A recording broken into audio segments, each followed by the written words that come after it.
الرجیم بسم اللہ الرحمن الرحیم للرجال نصیب مما ترک الوالدان والاقربون وللنساء نصیب مما ترک الوالدان والاقربون مما قل منه او کثر نصیبا مفروضا وَإِذَا حَضَرَ الْقِسْمَةَ أُولُو الْقُرْبَى وَالْيَتَامَى وَالْمَسَاكِينُ فَارْزُقُوهُم مِّنْهُ وَقُولُوا لَهُمْ قَوْلًا مَّعْرُوفًا وَلْيَخْشَ الَّذِينَ لَوْ تَرَكُوا مِنْ خَلْفِهِمْ ذُرِّيَّةً ضِعَافًا خَافُوا عَلَيْهِمْ فَلْيَتَّقُوا اللَّهَ وَلْيَقُولُوا قَوْلًا سَدِيدًا إِنَّ الَّذِينَ يَأْكُلُونَ أَمْوَالَ الْيَتَامَى ظُلْمًا إِنَّمَا يَأْكُلُونَ فِي بُطُونِهِمْ نَارًا وَسَيَصْلَوْنَ سَعِيرًا صدق اللہ العظیم۔ آیت نمبر 6 سے لے کر آیت نمبر 10 تک انشاءاللہ آج ہم سماعت کریں گے۔ للرجال نصیب مما ترک الوالدان والاقربون، مردوں کے لیے حصہ ہے اس میں سے جو چھوڑ گئے ماں باپ، مردوں کے لیے حصہ ہے اس میں سے جو چھوڑ گئے ماں باپ۔ وللنساء نصیب مما ترک الوالدان والاقربون، عورتوں کے لیے حصہ ہے اس میں جو چھوڑ گئے ماں باپ، یعنی مردوں کے لیے بھی اس میں سے حصہ ہے جو ماں باپ چھوڑ جائیں، اور عورتوں کے لیے بھی حصہ ہے اس میں سے جو ماں باپ چھوڑ جائیں۔ والاقربون، اور قریبی رشتہ دار۔ مما قل منہ او کثر، اس ترکہ سے خواہ تھوڑا ہو یا زیادہ، تھوڑا ہو یا زیادہ، یعنی تھوڑا مال چھوڑیں یا زیادہ، اس میں سے مرد چھوڑے تب بھی اولاد کے لیے، عورت چھوڑے تب بھی اولاد کے لیے ایک کیا ہے، یعنی ماں باپ چھوڑیں تو مردوں کے لیے بھی ہے اور عورتوں کے لیے بھی ہے۔ نصیبا مفروضا، اور یہ حصہ اللہ تعالیٰ کی طرف سے کیا ہے، مقرر ہے۔ عرب میں میراث کی تقسیم کا یہ قاعدہ تھا کہ عورتیں اور چھوٹے بچے اپنے مرنے والے باپ اور خاوند وغیرہ کی وراثت سے یکسر محروم کر دیے جاتے تھے، عورتیں بھی اور اولاد بھی، بچے جو ہوتے تھے وہ محروم کر دیے جاتے، اور اس کی وجہ یہ بیان کی جاتی تھی کہ جو میدان جنگ میں داد شجاعت دینے کے قابل نہیں وہ میراث پانے کا حقدار نہیں ہے۔ بے ڈھنگی سی ان کی لاجک سن لیجئے کہ یہ چونکہ وہاں داد شجاعت نہیں دیتے اس لیے جناب ہم انہیں میراث کا حق نہیں دیتے۔ بھارت میں بھی عورت وارث شمار نہیں کی جاتی تھی، بھارت میں عورت وارث شمار نہیں کی جاتی کہ یہ وارث بن ہی نہیں سکتی۔ یورپ میں تو گنگا ہی الٹی بہہ رہی تھی، صرف بڑا لڑکا وارث بنتا، نہ عورت نہ بڑے لڑکے کے علاوہ چھوٹی اولاد۔ یہ حالت تھی جب قرآن کی یہ انقلاب آفریں آیت نازل ہوئی جس نے عورتوں کو مردوں کی طرح وارث قرار دیا، بڑے لڑکے کی تخصیص ختم کر کے سب لڑکوں کو اپنے متوفی باپ کی وراثت میں برابر کا شریک بنایا، چھوٹی اور بڑی تمام جائیدادوں میں ورثاء کو حسب حصہ حقدار تسلیم کیا۔ سمجھ آ گئی یا نہیں؟ نصیبا مفروضہ کے الفاظ سے واضح کر دیا کہ یہ سے اللہ تعالیٰ کے مقرر کردہ ہے، اس میں رد و بدل کا کسی کو اختیار نہیں ہے۔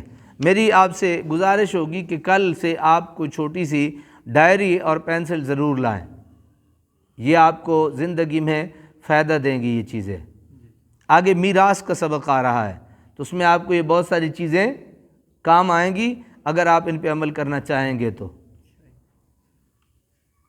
اگر آپ عمل کرنا چاہیں گے تو آپ کے کام آئیں گی، اور اگر عمل کرنا نہیں چاہیں گے تو پھر تو عمل ہی نہیں کرنا تو کام بھی نہیں آئیں گے۔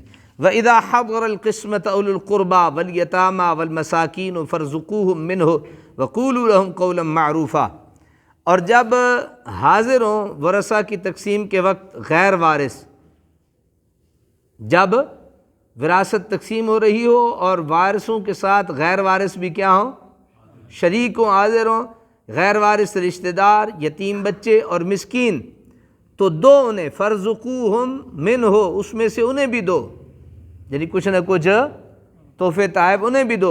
وَقُولُوا لَهُمْ قَوْلًا مَّعْرُوفًا، اور ان سے اچھی بات کہو، انہیں بھی کچھ نہ کچھ دو۔ جب وراثت تقسیم ہو رہی ہو تو کوئی نہ کوئی آ ہی جاتا ہے تو کچھ نہ کچھ اسے بھی دے دو اور اسے اچھی طرح بات کرو۔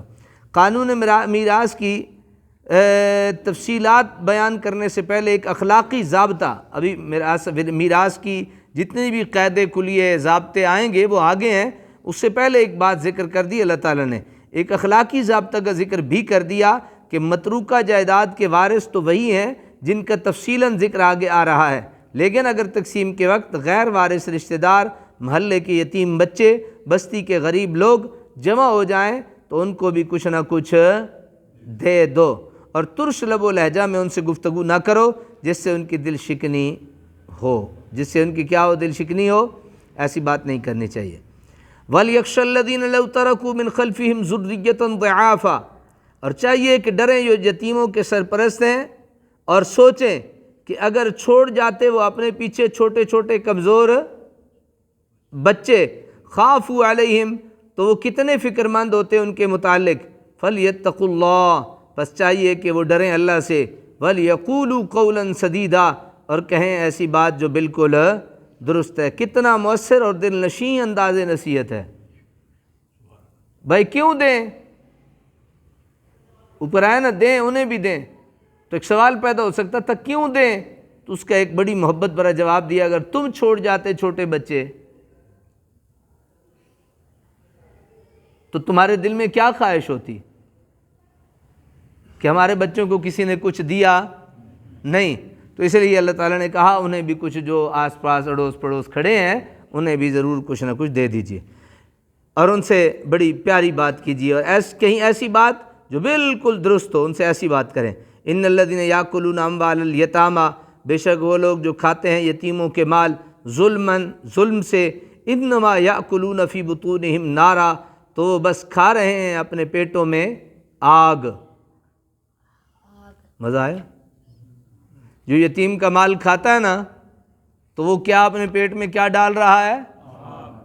بڑا مزہ آتا ہے بندہ جب آگ کھائے تو، بڑی میٹھی ہوتی ہے۔ حضرات ایسے ہی ہے نا؟ نہیں آتا مزہ؟ نہیں کھائی کبھی آگ؟ اللہ کبھی نہ کھلائے، اللہ اپنا مال کھلائے، دوسرے کا مال نہ کھلائے، اور نہ کھانے کی توفیق اور ہمت دے۔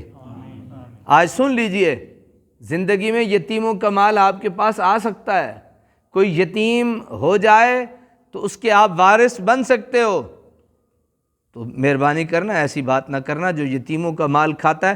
پیچھے ہم نے وہ ایک استثناء سنی تھی کہ کون یتیموں کا مال کھا سکتا ہے، کتنا کھا سکتا ہے، اس کی حد کیا ہے، وہ ہم نے کل والے درس میں سنی، لیکن آج والے درس میں اللہ تعالیٰ نے کہا کہ جو جان بوجھ کے یتیموں کا مال کھاتا ہے تو انما یاکلون فی بطونہم نارا، گویا وہ جہنم کی آگ کھا رہا ہے اپنے پیٹ میں۔ وسیصلون سعیرا، اور ان قریب جھونکے جائیں گے بھڑکتی ہوئی آگ میں۔ کہاں جھونکے جائیں گے بھائی؟ بھڑکتی ہوئی آگ میں۔ اللہ تعالی ہمیں عمل کی توفیق نصیب فرمائے۔